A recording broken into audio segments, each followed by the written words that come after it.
Salam Bapak Ibu, Saudara dan Saudari, sahabat-sahabat garam dunia yang terkasih. Selamat hari Minggu untuk kita semua.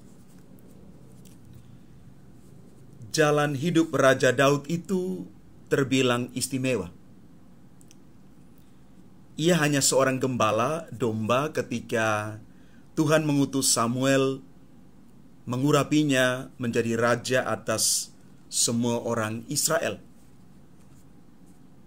Kita bisa baca di dalam 1 Samuel bab 16 ayat 11 sampai dengan 13. Dan oleh pengurapan itu Tuhan memberi berkat melimpah ke atasnya, sehingga kata dan perbuatannya diinspirasi oleh Roh Tuhan. Berkat penyertaan Tuhan pula, dia mengalahkan Goliat, sehingga menuai banyak simpati, kekaguman, dan pasti dukungan dari seluruh bangsa. Kita bisa baca di dalam 1 Samuel bab 17 ayat 48 sampai dengan 51. Pada akhirnya, Daud pun menjadi raja dan membawa zaman keemasan bagi bangsa Israel. 7 tahun memerintah Yehuda dari Hebron, dan 33 tahun dia memerintah seluruh Israel dari Yerusalem. Kita bisa baca di dalam 2 Samuel bab 5 ayat 4 sampai 5. Namun, godaan sebagai orang yang berkuasa ialah dia memanfaatkan keadaan untuk pemenuhan egoisme dirinya. Ketika ia mengambil istri Uria menjadi istrinya, inilah kesalahan Daud menjadi malapetaka untuk dirinya. Bapak, Ibu, Saudara, dan Saudari yang terkasih, Daud di dalam kebesaran dan keagungan dia sebagai seorang raja, ternyata ada juga kelemahan. Kelemahan ini yang menghancurkan dia. Kekuasaan yang ada di tangannya inilah yang salah digunakan. Karena itu, menangkal godaan bagi Yesus diberikan satu tekanan, yakni iman yang teguh atas penyelenggaran ilahi, yang bisa kita dengar di dalam Injil hari ini. Injil Markus bab 1 ayat 21 sampai dengan 28.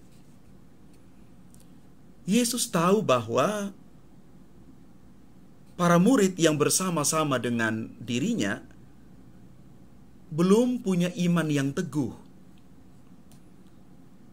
Kesalahan Daud dengan mudah menjadi kesalahan mereka, walaupun dalam bentuk yang berbeda.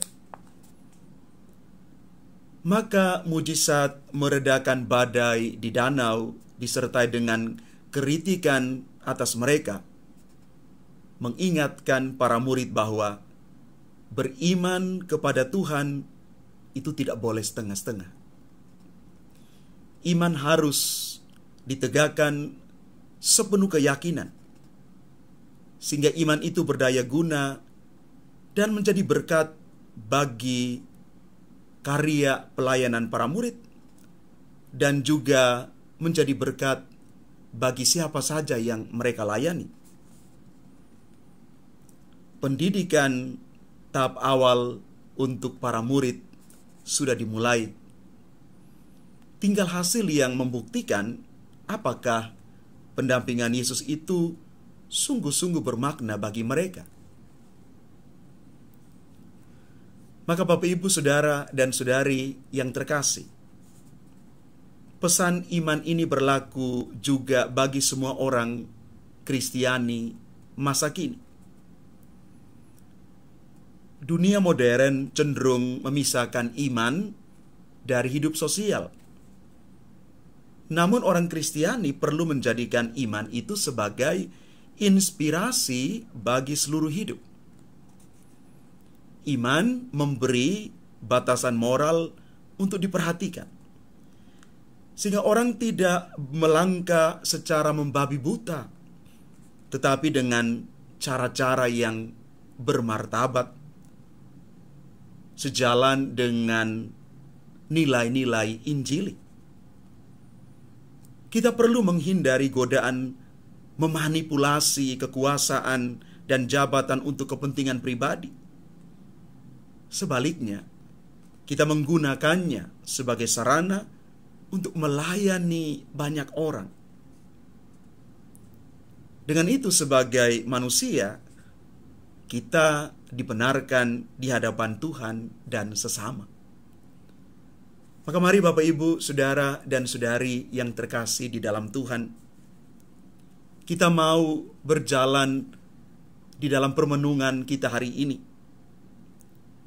supaya kita tetap waspada, tetap berhati-hati, dan memiliki ketajaman rohani, dan juga welas asih.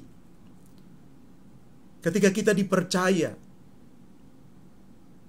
entah diberikan pekerjaan, diberikan jabatan, diberikan mungkin privilese khusus, kita tidak menjadi orang yang lupa diri.